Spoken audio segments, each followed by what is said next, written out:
Okay, cara untuk menghasilkan satu database menggunakan MySQL.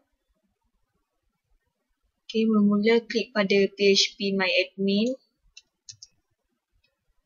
Okay, di bahagian tools, klik PHP MyAdmins. Okay, kemudian kita create satu folder database. Namakan dia contohnya seperti data PHP. Create. Okay, dia akan keluar di sini data PHP. Okay, klik pada data PHP dan create table. Contohnya table 1. Number of columns. Make sure kita nak buat berapa banyak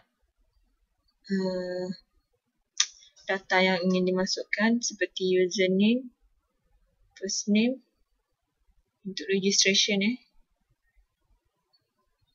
contoh email, website dan sebagainya, katakan 5. Kemudian ada ID term, mesti letak tambah lagi 1 jadi 6.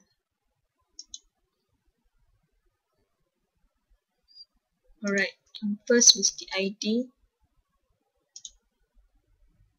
Okay, second letakkan first name.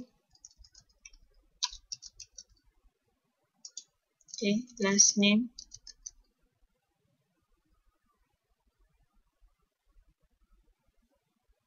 Ataupun username.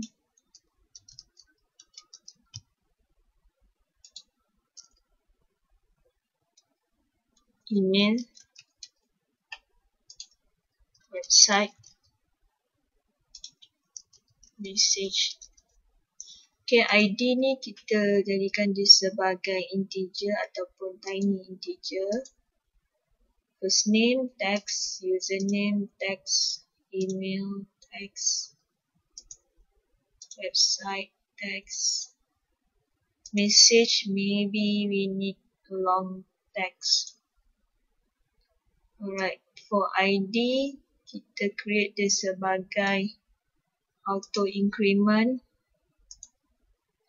Primary.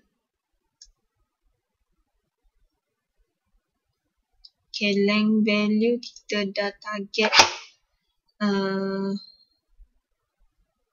kita letakkan 4. Okay, save.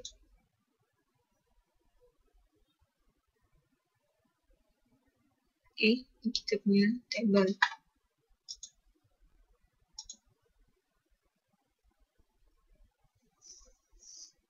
Okay, selesai.